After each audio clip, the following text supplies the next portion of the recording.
asesoras de Medicina 2, o bueno, de las rotaciones que antes eran Medicina 2, con la nueva malla ahora son nefro, reumato y hemato. Y como la sesión pasada les debía lo pequeñito de introducción de métodos de estudio, lo voy a hacer súper rápido ahora, para tampoco retrasar mucho nuestra sesión en sí, que va a ser lo de artrosis, una enfermedad súper común que van a ver definitivamente si es que ya no han visto. Ya, pero como les decía, primero voy a compartir lo de métodos de estudio y se los muestro rapidito. Sí. Bueno, la verdad, yo no soy tan partidaria de que todos intenten los mismos métodos de estudio, pero aquí les he puesto más que la parte teórica, algunos tips que yo les doy. Lo que me funciona y me ha funcionado. Primero, Pomodoro, que es algo muy, muy conocido, no necesariamente del tiempo regular. Yo uso un montón esta página, esa cuenta de YouTube, porque tiene un montón de videitos con sonido de fondo que ya tienen cronometrado el tiempo y hay un montón de variantes como para que tú decidas el tiempo más o menos que tú crees capaz de concentrarte y el que tú deseas descansar. Pero la cosa de esto es hacerlo a conciencia, porque yo antes lo intentaba y según yo no me funcionaba, pero la verdad era porque yo no estaba concentrada al 100 y la cosa del pomodoro es que en los periodos de enfoque realmente no te distraigas con nada. Y mi tip para esto es que si vas a empezar, tengas todo lo que necesitas a la mano para estudiar. Ponte que si vas a revisar algún libro o algo que tienes impreso, algo que sea físico, o si quieres cosas de tu iPad o de cualquier otra cosa que tú necesites, lo tengas a la mano para que no te pares, que traigas algo para tomar, ya sea agua o la bebida que tú necesites. Yo siempre tengo mi café y mi agua, así no me paro. Si es que voy a snackear en algo, igual lo tengo ahí. De preferencia no lo hago para no distraerme mucho, pero por si acaso ahí tengo algo, si es que lo voy a necesitar. Y si es que durante mi tiempo de enfoque viene algo a mi mente, o sea, me acuerdo de que, uy, tenía que mandar tal cosa o tengo que hacer tal cosa. El mundo no se va a acabar en tu tiempo de concentración máxima, así que no pasa nada si solo esperas a terminar tu tiempo. Y para eso, y que mi mente no me torture, lo que hago es apuntar las cosas de las que me acordé. Ponte que tenía que entregar mi informe de oncología y no lo habían mandado. Y digo, uy, tengo esta mañana para mandarlo. No me voy a detener de estudiar el tema que estoy estudiando si estoy en mi tiempo de enfoque. Solo en una libreta o lo que sea, o en mis notas, apunto enviar informe y listo. Lo postergo para mi tiempo de descanso. Ese es el tip que les puedo dar. Si es concentración, que sea concentración real, fuera distractores. Otra cosa eh, que recomiendo es hacer, o sea, no solamente quedarte con escuchar una clase o ver un video o leer una sola vez la DEGRA, o bueno, leer a conciencia la DEGRA, porque si es que uno lee, algo queda en la mente. Pues si es que escuchas, algo queda. Pero para consolidar tus conocimientos tienes que hacerlo. Entonces, yo siempre trato de hacer mi propio material. Aquí les he puesto una referencia que es la pirámide de Miller, pero lo importante de eso es saber que en la parte más superior, que es lo que más conocimiento te va a reforzar, está la parte práctica. Y para practicar, puedes tú generar tu propio material, tus resúmenes, que al final de cuentas te van a servir para después, porque se vienen exámenes para todos nosotros los estudiantes de medicina al final de la carrera, que son importantes y obviamente uno se preocupa por eso. Si es que ya tienes un material que tú mismo elaboraste, te funcionó en su momento, pues es más fácil recordar las cosas después. Así que puedes ir haciendo eso para tenerlo en el futuro y también explicar las cosas. Sirve un montón. Uno aprende muchísimo enseñando. Si es que sientes que te gustó un tema, explícalo. Cuéntaselo a tus amigos, practica de esa forma y banquea. Ese es un tipsazo. Antes yo no lo hacía, yo no me ponía a banquear hasta terminar por completo de estudiar un tema, pero ahora la verdad es que me he dado cuenta que banquear desde el inicio te sirve un montón porque te ayuda a enfocar el conocimiento, no estás yendo a ciegas.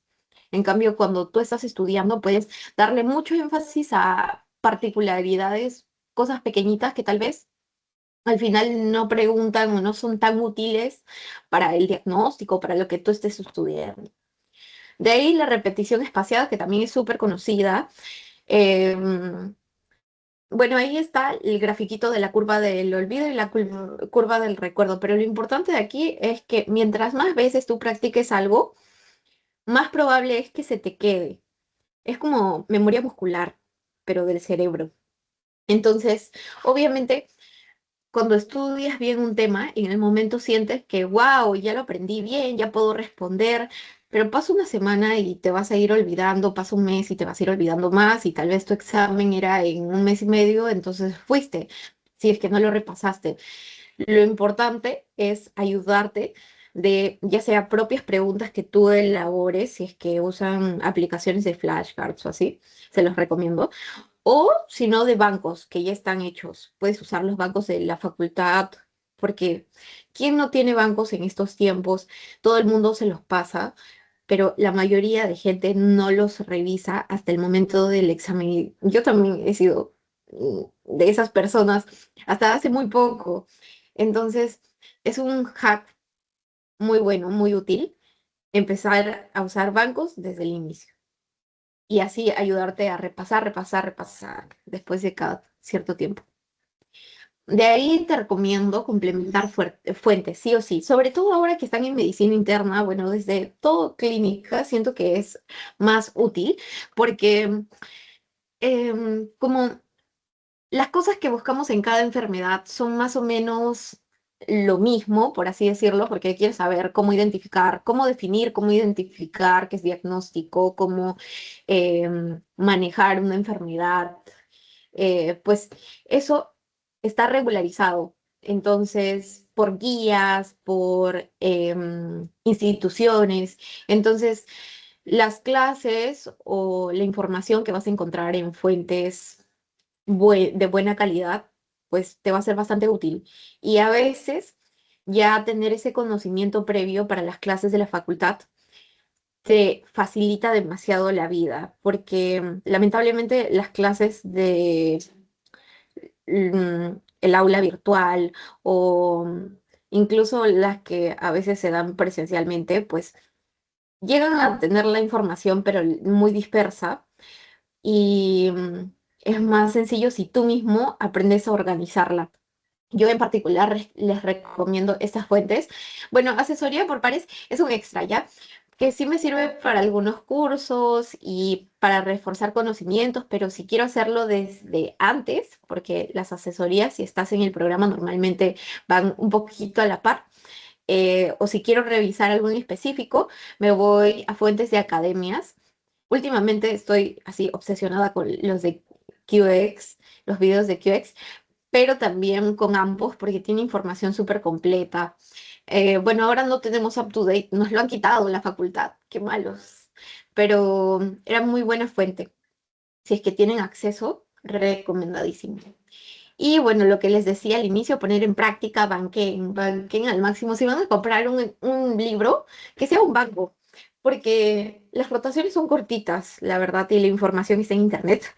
Además que las guías se van actualizando, entonces los libros no siempre están a la vanguardia, pero los libros de los exámenes, en donde tienes la respuesta y el comentario, ayudan un montón para poner en práctica los conocimientos y elaborar material en general, ya sea cuadros, resúmenes o flashcards, lo que sea que te sirva para estudiar después. un- una tremenda ayuda para tu yo del futuro. Ya, ahora sí. Bueno, eso fue todo para la introducción de métodos de estudio. Ahora sí paso a compartirles mis diapos de la clase de hoy. Mm, ya, aquí está. Entonces, como les decía al inicio, hoy vamos a ver artrosis, la conocida artrosis, pero que en realidad es denominada osteoartritis u osteoartrosis. Es muy conocida porque es una enfermedad súper prevalente en el adulto mayor. Bueno, en general, esto es lo que vamos a ver, definición y generalidades, cómo es que se produce fisiopatología, cómo yo lo identifico con la clínica, el diagnóstico, algunos diagnósticos diferenciales que debo tener en cuenta y que son más que todo reumatológicos, cómo yo voy a tratar a mi paciente y preguntas del tema. Entonces, empecemos. ¿Cómo yo defino la osteoartritis? Es una enfermedad articular degenerativa, incapacitante por afectación del complejo articular. Aquí recuerda, te lo he puesto así en mayúsculas porque quiero que recuerdes que es una enfermedad degenerativa. ¿Degenerativa en qué me hace pensar? En el adulto mayor, en una persona ya de edad avanzada, y en que esto va a ser crónico, progresivo. em, Sí puede tener un componente inflamatorio, pero eso no es la causa inicial, sino es más por desgaste, por el tiempo. Y en cuanto a complejo articular, solo para recordarte, te lo he puesto aquí, el complejo articular incluye el cartílago articular, el hueso subcondral, o sea, el hueso que está alrededor, adyacente, y la membrana sinovial. Entonces, en esta enfermedad no solamente se va a comprometer el cartílago, sino todo lo que está alrededor. Estas imágenes son características de la artrosis, diferentes de lo que habíamos visto en la clase pasada de artritis, porque sí hay deformidad, como ya te dije, sí hay deformidad, pero esta deformidad pues no necesariamente va a ser tan marcada. Y aparte se ve un engrosamiento característico. Ya en las siguientes diapos vamos a ir dándole nombre propio a cada una de estas deformaciones o presentaciones clínicas. En cuanto a epidemia, los datos más importantes son que esta es una enfermedad bastante prevalente en todo el mundo. En algunas partes más que en otras, pero en general es bastante frecuente y se relaciona sobre todo con la edad. El factor de riesgo más importante para la artrosis es la edad. Mayor de 50 a 55 años te hace más propenso y en cuanto a sexo, el sexo femenino tiene más tendencia a desarrollar la enfermedad. Eso no quiere decir que el sexo masculino tenga poca prevalencia porque en general es una enfermedad bastante común para ambos sexos. La afectación más frecuente es la siguiente. Primero, rodilla. Segundo, cadera. Y tercero, mano. Después sigue la columna.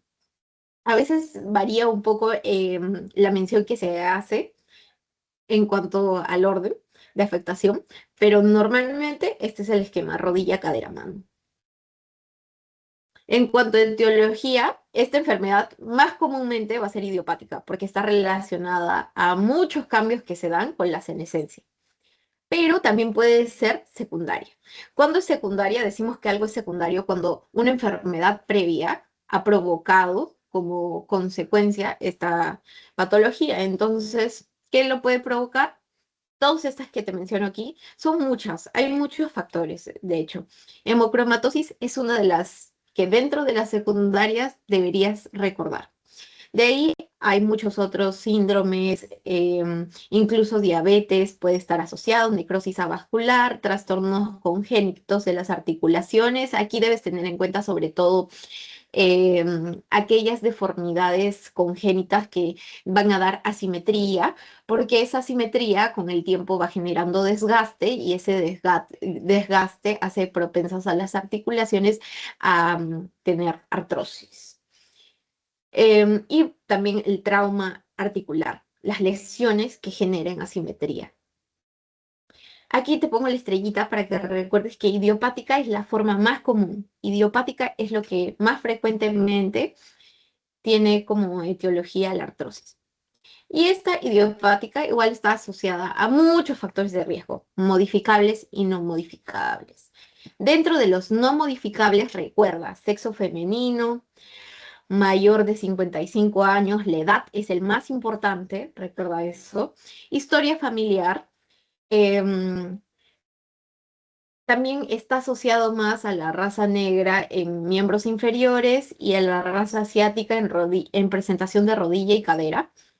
variantes anatómicas, todo lo que te genere asimetría, como está en el dibujito, pues también va a estar relacionado. Em, Factores socioeconómicos que te predisponen a cierto tipo de actividad en tu día a día que promueve el desgaste articular. Vivir en zona rural también porque no tienen tanto acceso a control y por la actividad que suelen hacer en su día a día. En cuanto a factores modificables, la obesidad está a la cabeza, porque la obesidad te predispone más a tener artrosis, sobre todo de rodillas, y eso es porque el peso es mayor, entonces con el tiempo vas generando daño mecánico. El estrés mecánico, que puede ser por muchísimas cosas, actividad extenuante en aquellos deportistas de alto rendimiento, en personas que se dedican a ciertas actividades como agricultura, construcción, pesquería, construcción, em, también el tiempo prolongado por el que usen extenuantemente sus articulaciones y la sarcopenia, porque mientras menos desarrollados tengamos los músculos, pues más carga recibe de nuestro peso nuestras articulaciones. Y mientras más carga tenga, más desgaste van a sufrir con el tiempo. Básicamente, esos son los factores de riesgo. Ahora pasamos a ver la fisiopatología, que primero te la he resumido así súper sencilla. ¿Qué vamos a encontrar? Vamos a encontrar principalmente tres componentes. Hipertrofia ósea alrededor de mi articulación y una presentación clásica son los osteofitos, que luego vamos a ver unas imágenes, son como unos cachitos que le salen al hueso alrededor de mi articulación. Esclerosis subcondral por debajo de mi articulación y alteraciones bioquímicas y morfológicas de la membrana sinovial y la cápsula articular, que en realidad esto es lo que pasa inicialmente. Pero vamos a ver pasito a pasito cómo es que se está desarrollando la enfermedad. Esta es tu articulación así normal, toda sana, bonita.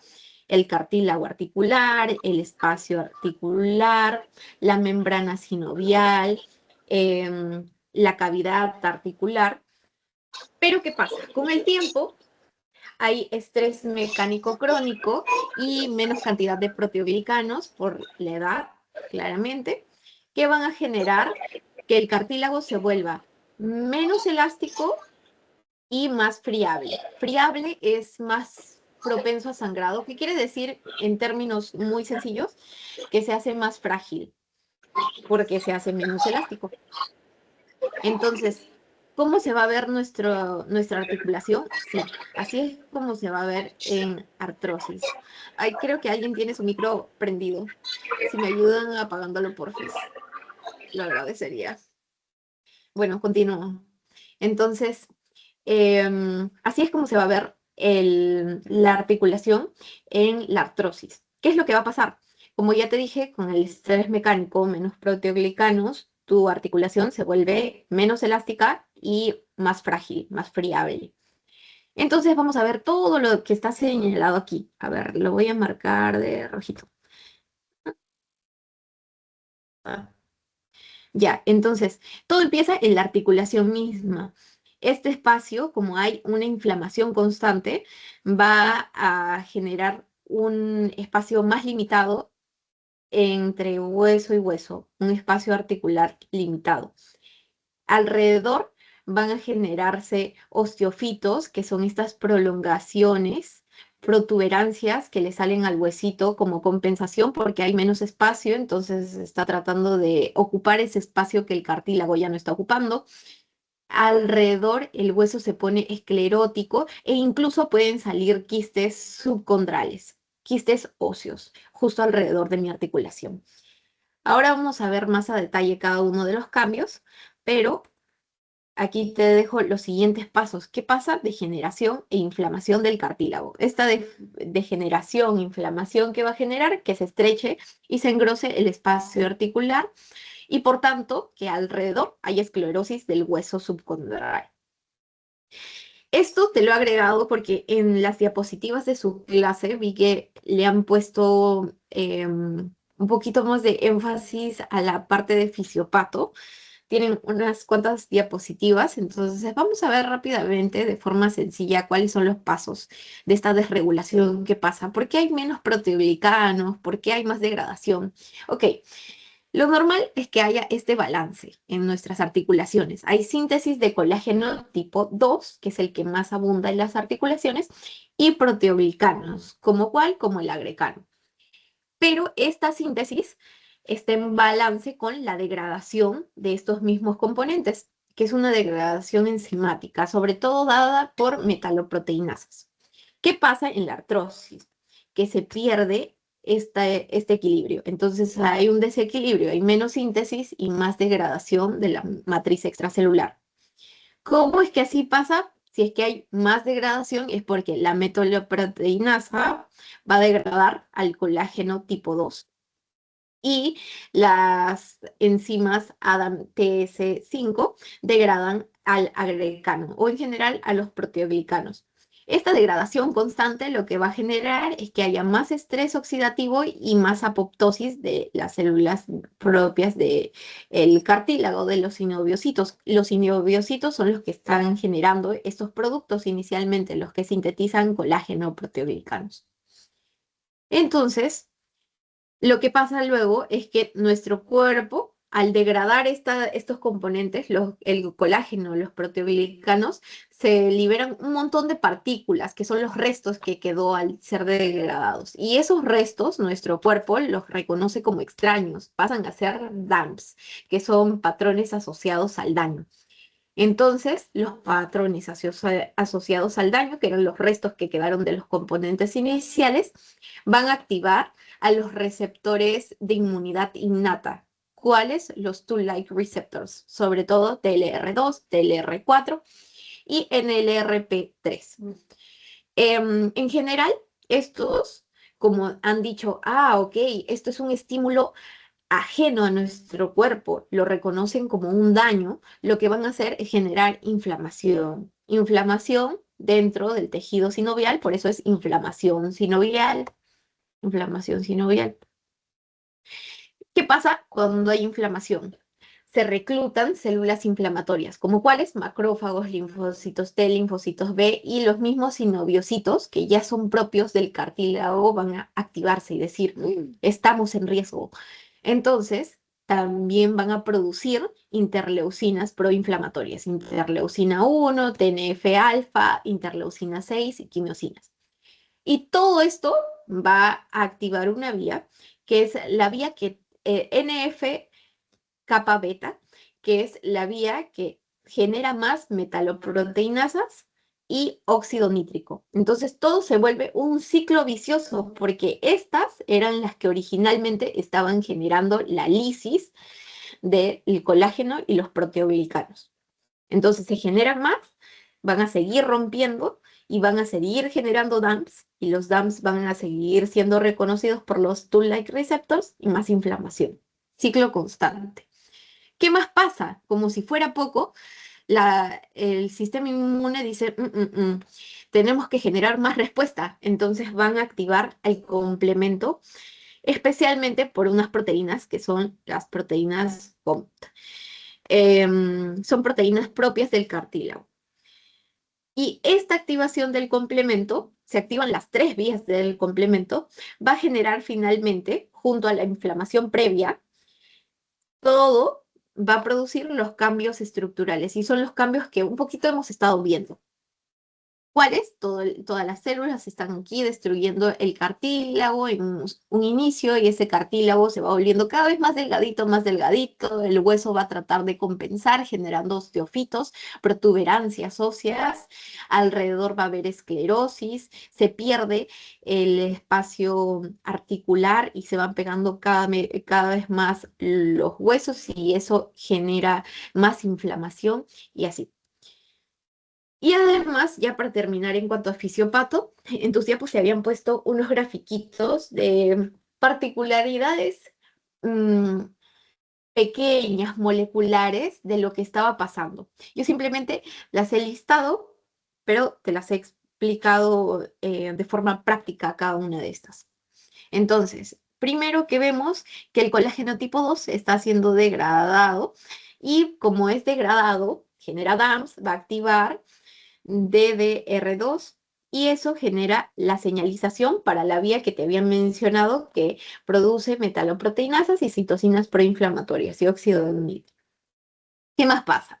El ácido hialurónico, por otro lado, cuando es fragmentado, va a activar TLR2, TLR4 y también genera más metaloproteinasas, óxido nítrico y activa los macrófagos.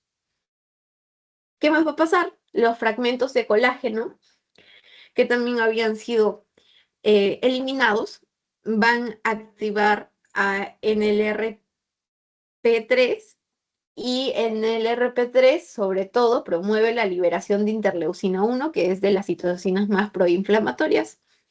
En cambio, proteincinasa C y PRP38 van a aumentar por su cuenta las metaloproteinasas y las catepsinas, que ambas ya hemos visto que son enzimas líticas, por tanto van a seguir rompiendo los componentes que forman parte de nuestra articulación.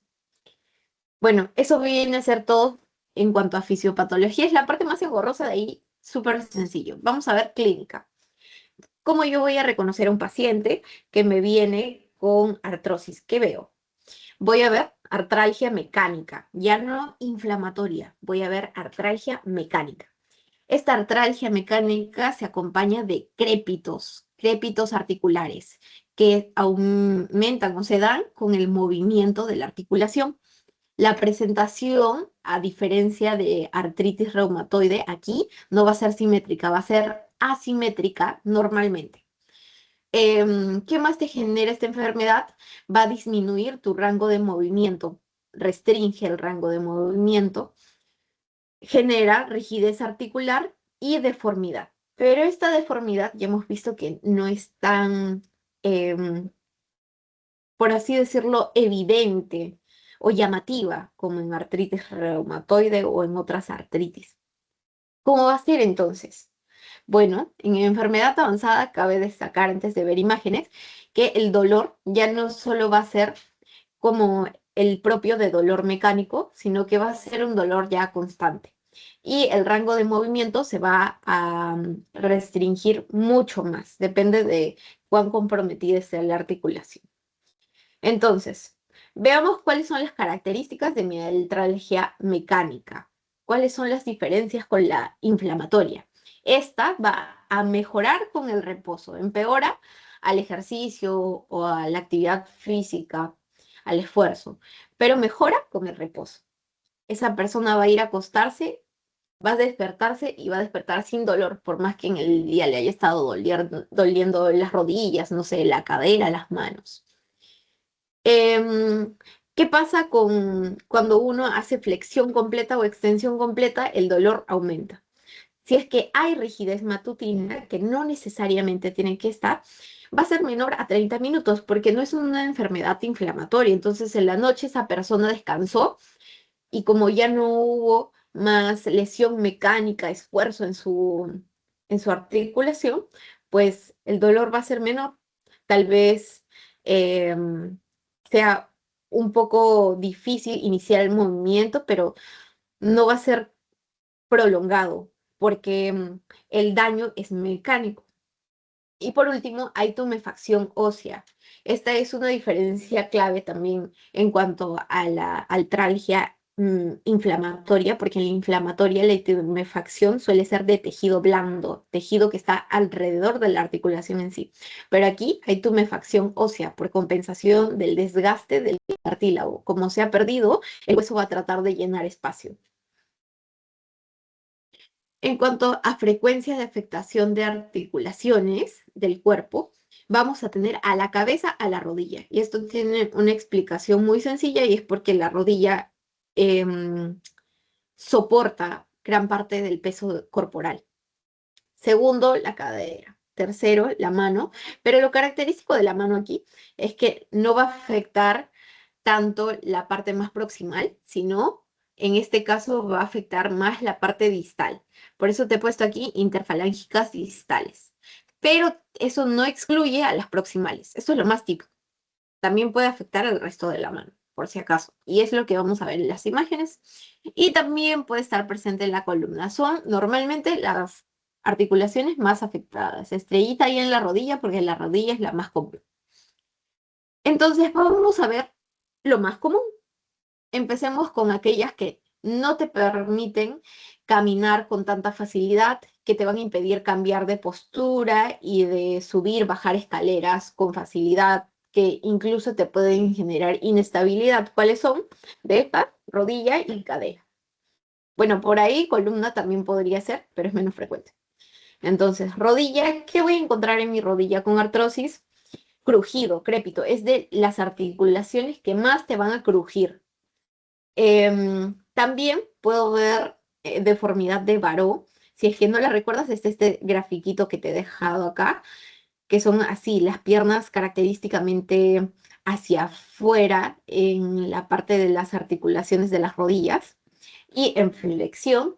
Y por último, debilidad del cuádriceps o atrofia muscular, que suele ir de la mano porque normalmente si es que hay atrofia muscular, pues la articulación se encarga de cargar con ese peso corporal. ¿Qué más? Aquí tenemos algunas imágenes radiográficas, radiológicas de, eh, de la rodilla, en donde se pueden evidenciar ciertos cambios propios de artrosis. De ahí vamos a ver una clasificación. Y también de cadera. En cuanto a la cadera, lo más característico es que haya limitación de rotación interna. Y ya sea por la misma patología o por antecedentes que desencadenen la patología, puede haber acortamiento de la extremidad afectada. Ahora pasemos al siguiente, que viene a ser las prominencias óseas que vamos a ver en la mano. Y esto, si bien la mano no es la articulación más afectada en artrosis, es de las más características porque es la que más nombres propios tiene. Las prominencias van a darse sobre todo en la parte más distal, como te había mencionado. Mira, aquí lo que estoy marcando de amarillito vienen a ser nuestras articulaciones interfalángicas distales, pero también puede afectar las interfalángicas proximales. La primera articulación entre el carpo y el metatarso del primer dedo. Esas van a ser las ubicaciones más comunes dentro de la mano. ¿Cómo lo voy a ver? Más o menos así. Voy a ver característicamente esta forma así cuadrangular en mi mano, porque se afecta esta primera articulación metatarso-carpiana, que va a tener un nombre, se llama risartrosis. Luego vamos a ver una imagen específicamente de eso, para que lo notes mejor. Vamos a ver estas deformidades en la parte más distal y en las interfalángicas proximales. Ahora lo vas a ver mejor. Mira, aquí encontramos a los nódulos de Heberden, que son los más distales. Los de Heberden son los más distales, interfalángicas distales. Pero incluso en esta imagen, a ver, lo voy a poner de otro color, también se pueden observar los otros nódulos característicos, aunque no tan bien. Tal vez por aquí y por aquí. Hay nódulos de Bouchard, que son los siguientes. Los nódulos de Bouchard son los que se encuentran en las interfalángicas proximales. Y aquí estaba lo que te mencionaba inicialmente. La mano en general toma una forma cuadrangular porque se afecta la articulación entre el primer metatarso y el carpo, a lo que le llamamos risartrosis. Incluso en esta imagen también se puede ver risartrosis. Ahora, eso es la clínica en sí. Como en muchas enfermedades reumatológicas, me importa bastante la clínica para hacer el diagnóstico.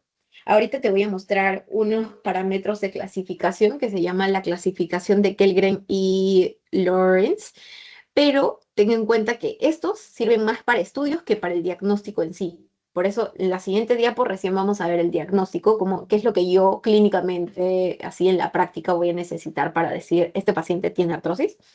Pero esto nos sirve para denotar especificidad. Si es que yo realmente quiero incluir, por ejemplo, en un estudio, personas que sí o sí tienen artrosis, pues sirven bastante estos criterios. Básicamente, te ayudan a medir el grado de la artrosis en función a las imágenes, a las radiografías.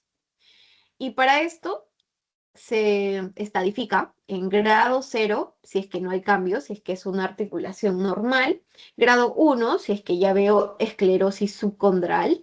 Recuerda que alrededor del hueso también voy a ver afectación, aquí esclerosis subcondral.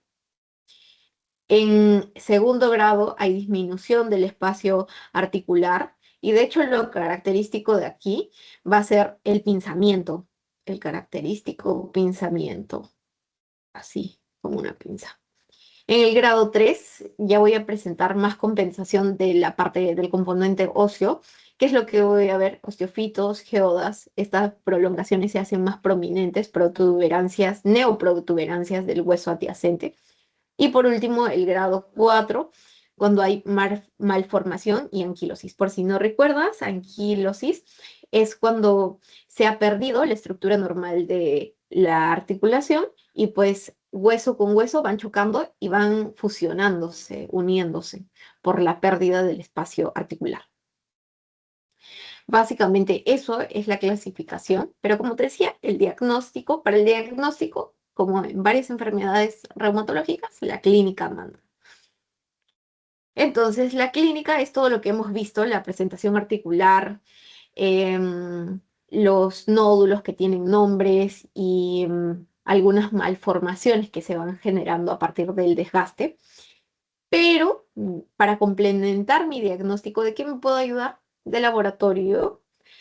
Generalmente me van a salir valores dentro de lo normal, pero le puedo pedir qué cosas, factor reumatoideo, ACCP, PCR, BCG. ¿Por qué? Porque yo voy a tener que descartar y ahora te voy a poner algunos diferenciales a tener en cuenta, sobre todo otros tipos de artritis. ¿Por qué? Porque puede que me den una clínica algo similar, sobre todo en algunos casitos en los que el paciente refiere dolor constante, por ejemplo. Entonces, por ahí debería tenerlo en cuenta, en mente, para que no se me pase. Pero normalmente estos valores van a estar en rangos convencionales.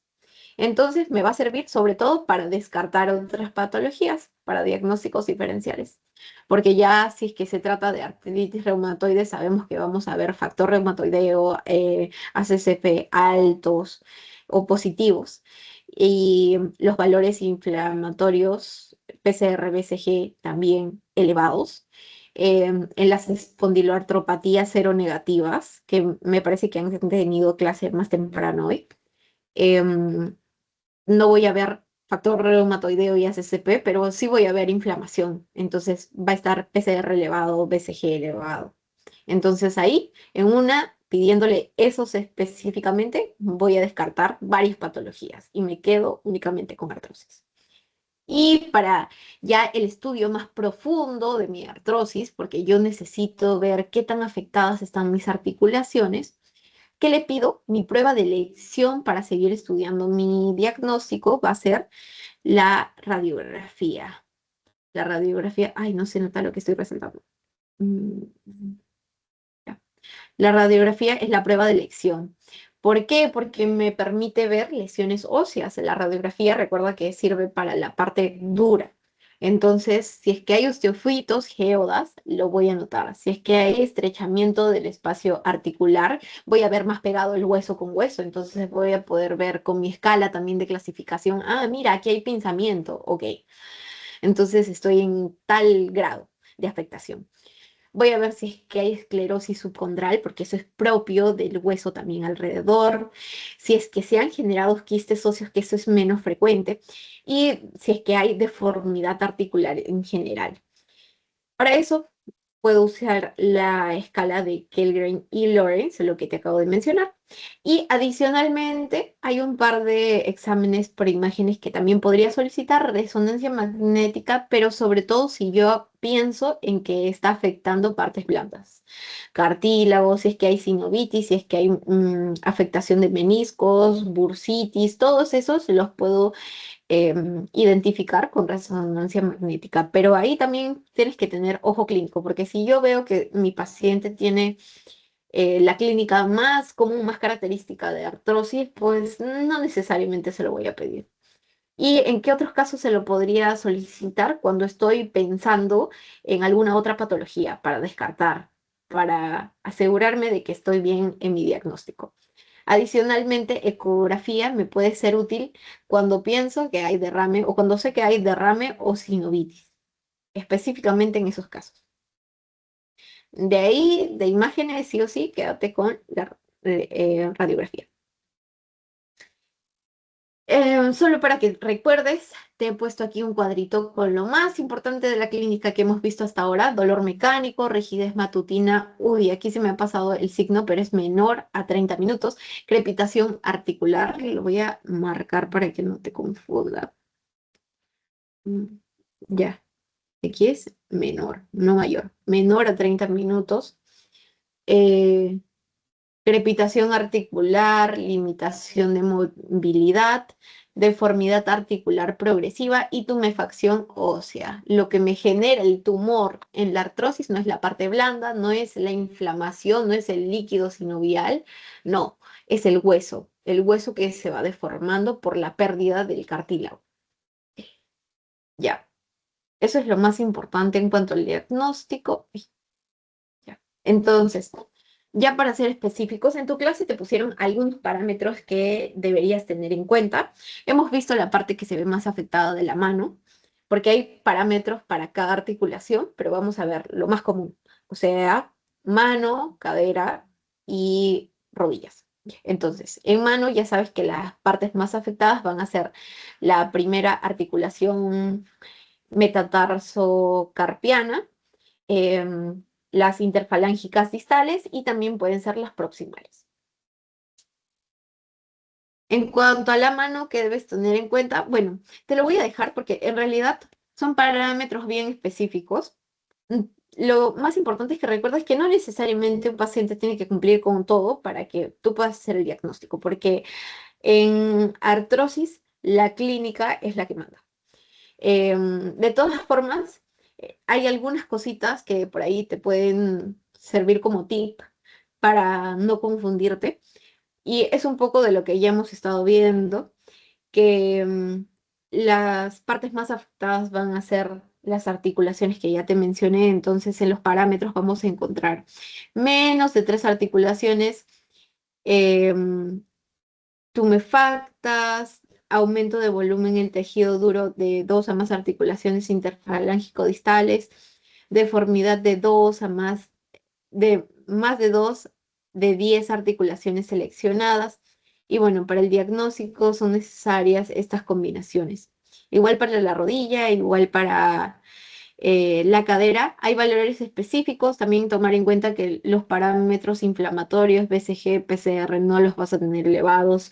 La rigidez matutina es menor a 30 minutos o puede no estar presente. Eso aplica para todo, porque no es propio tanto de la enfermedad.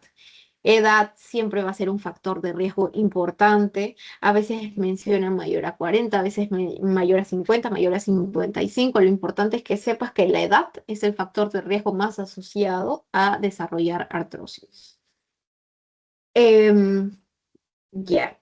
Entonces, por último, en cuanto a diagnóstico, lo que debes recordar es todo lo que yo debo descartar si es que estoy pensando en esta enfermedad, o más bien tomar en cuenta por ahí, si es que hay presentaciones clínicas que me indican que es una afectación articular. ¿Qué más debo tomar en cuenta? Artritis reumatoide. La clínica es diferente, pero por eso hay que saber reconocer diferencias entre una y otra. Artritis séptica, por ahí si es que pensamos en el inicio de una enfermedad que se presenta de forma unilateral, asimétrica, porque artritis séptica puede presentarse así, o artritis psoriática, o en general otras artritis inflamatorias, por ejemplo, las espondiloartropatías seronegativas, ahí tienes la psoriática incluida también. Todas esas, pues, pueden ser diagnósticos diferenciales a considerar. Pero, ¿cómo lo voy a determinar? Hasta ahorita todas las que te he dicho, voy a determinar qué son o no son en función al laboratorio. Si es que yo veo inflamación muy elevada, pues tengo que sospecharlo, ya le pido más parámetros. Si es que tengo anticuerpos específicos elevados, pues también ya me hace pensar en otra enfermedad. Si es que pido el líquido sinovial estudiar y pues me da positivo para alguna infección, ya me indica otro agente causal. ¿Qué más debo tomar en cuenta? La gota o las causas de pseudogota. Y por último, enfermedades de partes blandas, que a veces uno al momento de estudiarlo no le da tanta importancia, pero de hecho es importante porque son más frecuentes que las enfermedades inflamatorias de la articulación, las que no sean artrosis, porque la de partes blandas se genera por muchísimas causas. Ahí incluimos la bursitis, tendinitis, toda la afectación de ligamentos, de tendones, todo lo que está alrededor de mi articulación y que me puede confundir con un dolor articular, pero no es un dolor articular, sino que es de tejido que está alrededor. Em, por último, y aquí se me pasó enfermedades que generan poliartritis. Bueno, sí, poliartritis o artritis en general, más que poliartritis. Artritis. Y por último, el manejo, importante. Em, Uno que tiene que ser personalizado, pero aquí lo que vamos a priorizar es el tratamiento no farmacológico, porque es una enfermedad degenerativa propia de la edad avanzada, crónica, por lo tanto, no va a tener una curación en sí, a no ser que sea ya en último recurso en cirugía, pero no es lo más común. Entonces, ¿qué se tiene que hacer con el paciente? Educarlo. También eso incluye algunas adaptaciones ocupacionales para aquellos pacientes que están desgastando constantemente sus articulaciones, haciendo demasiado esfuerzo, pues no les conviene mantener la misma actividad. Mantener peso adecuado, porque ya hemos visto que ser obeso, solamente ser obeso te hace 3 veces más propenso a desarrollar artrosis de las rodillas, en las rodillas. Entonces, es un factor bastante importante a manejar en un paciente con artrosis. Hacer ejercicio aeróbico y de fuerza, también importante porque la sarcopenia te predispone a tener artrosis y la empeora en los pacientes que ya tienen la condición. ¿Eso qué significa? Que si es que tengo menos masa muscular, pues mis articulaciones cargan con más peso y hay más fuerza mecánica imponiéndose en mi articulación. Por lo tanto, va a haber más desgaste, tanto en la articulación como en el tejido alrededor adyacente. Y por supuesto que fisioterapia y todas las alternativas que esta implica. Ahora pasamos a lo farmacológico. En lo farmacológico, lo que voy a tener de primera línea, aunque no lo crean, es el paracetamol, el bendito paracetamol que todo el mundo em, conoce y es demasiado usado. Es el de primera línea para el tratamiento. Claramente hay que tener ciertas observaciones. Uno no se puede pasar la vida tomando paracetamol. Em, pero si es que el manejo es sintomático, es bastante recomendado. ¿Qué más puedo utilizar? Hay tópicos ya como segunda línea. ¿Por qué? Porque pueden presentarme un mejor perfil de seguridad. Eso hablando más de los COXIP.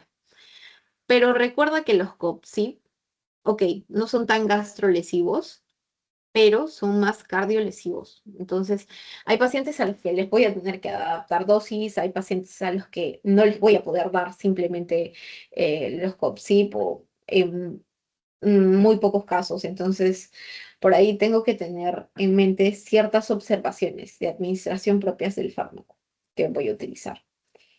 ¿Qué más puedo emplear? AINES orales o infiltraciones intraarticulares. Son menos frecuentes, pero ¿cuándo lo voy a dar? Cuando el dolor es muy persistente o muy intenso. Si es que el paciente viene muy sintomático y ya no le están funcionando los analgésicos vía oral, de forma sistémica, pues podría intentar infiltrándolo en algunos casos. Em, También podrías usar ya como alternativa analgésica después de haber intentado todo lo que te voy mencionando, opioides de baja intensidad, como el tramadol, pero más que eso en analgésicos, no. Ya para los tratamientos quirúrgicos, netamente, hay algunos criterios muy específicos a tomar en cuenta. No, no es que a cualquier paciente, uy, le voy a solucionar la vida con su cirugía, le arreglo la articulación y listo, quedó, se arregló para siempre. No. Se hace cuando em, se hacen osteotomías correctoras cuando se trata de un paciente relativamente joven, pero que está con deformidades bastante prominentes y es una artrosis localizada porque si es que ya ha tomado muchas articulaciones del cuerpo, pues de todas formas no voy a generar gran cambio. Riesgo-beneficio ya no me sirve de mucho. ¿Y a quiénes le voy a... ¿Cuál es otra alternativa? Prótesis. ¿A quiénes le voy a poner prótesis cuando ya es un caso muy avanzado y genera un dolor incapacitante y fracaso al tratamiento médico en cuanto a analgesia, claramente? Ya, eso fue todo básicamente por la parte teórica. ¿Alguna duda, alguna pregunta antes de pasar a nuestras preguntas del tema para responderlas juntos? ¿Alguna duda, alguna queja, algo, comentario por el chat o por audio? Déjenme una reacción, si todo bien, para continuar. Ya vamos a terminar esta sesión corta. Ya, bueno, por ahí veo una manito. Entonces, les voy a poner las preguntitas. Me parece que un par son las del pretest que les mandé. No estoy segura de si he repetido. La mayoría de temas que vamos a hacer, al menos conmigo, yo pongo las preguntas de banco del ciclo pasado, que son propias del tema, pero como este es un tema nuevo, no hay preguntas de banco de nuestra universidad. Entonces, aquí he sacado de diferentes fuentes para obtenerlas. Entonces, veamos. Están bastante sencillas, como el tema. ¿Cuál de las siguientes afirmaciones sobre la epidemiología de la osteoartritis es correcta? Es más prevalente en varones. El sitio más frecuente de presentación es la columna lumbar. La prevalencia aumenta con la edad y es más común en mujeres. La artrosis de rodilla es rara en mayores de 80 años. La artrosis de cadera es más frecuente que la de rodilla. ¿Cuál será la respuesta? ¿Alguien se anima? ¿Alguien que quiera decirme la respuesta? Sí, no, no importa, yo le soplo. No sé. Sí, perfecto, la sé, gracias. La sé, claro que sí. Yo les había dicho el factor de riesgo más importante es que la edad. Y es más común en mujeres. En ambos sexos es frecuente, pero las mujeres siempre dominamos el mundo. Ya. Siguiente pregunta. En relación con la clínica de la osteoartritis, señale lo correcto. El dolor mejora con el ejercicio y empeora con el reposo. La rigidez matutina suele durar más de una hora. La artralgia es típicamente mecánica y mejora con el reposo. Los síntomas inflamatorios como fiebre y poliartritis son frecuentes.